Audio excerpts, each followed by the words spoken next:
There's Diabet.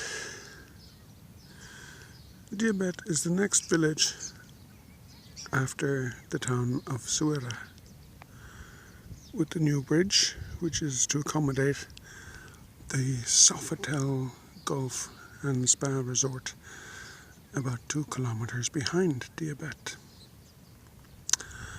I was over here at the ruined palace of the Sultan, I think it was Moulay Abdullah, but I'm not sure. The Sultan's palace was overrun with sand, so it was left to fall into decay. I thought it was a very Europeanized looking palace, but like everything, that's open to question. The bridge replaced the one that the French built, which was washed away. I hope this one isn't washed away, because it's a good bridge, even though they haven't paved the road. It's just a piste. But it's for the locals, really, anyway. Up here, I was very, very surprised to see that there's shanties. People living on the river in sticks and tin and what you think of in South Africa. In a wealthy area like Essaouira, one is always surprised to see shanty. Yes, I know there are shanty towns in areas in Rabat and Kaza and Agadir, and you really don't expect to see it.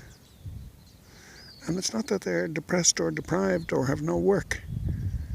It's that this is where they live. Anyway, neither here nor there.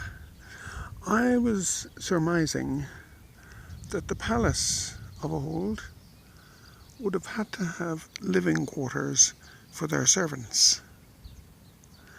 And I think Diabet may well have been it. Because remember, the palace being out here, in those days, there was no big, huge bridge. It would have been a very basic one. And probably everything was carried by hand, and donkeys and horses. Well, not so much horses, but donkeys and the likes. And coming in off the sea on the beach. And of course, as well, coming in on the river.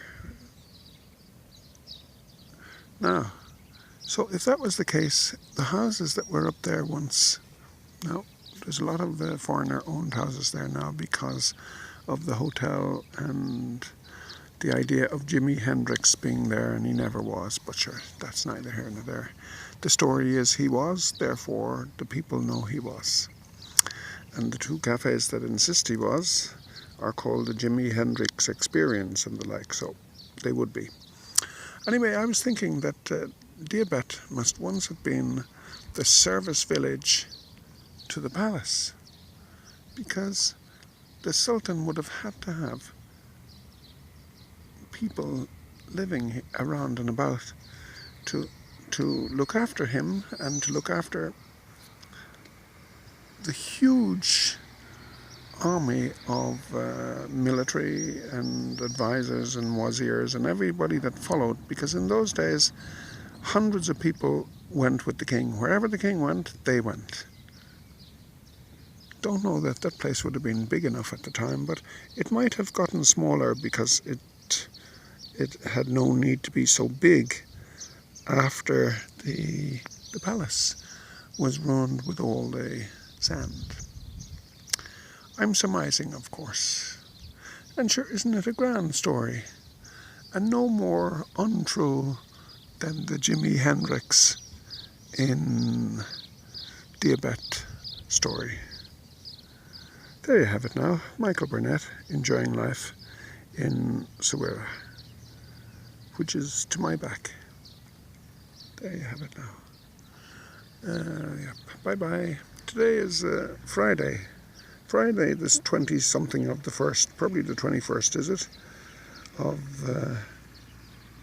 May. Thanks be to God. Good morning.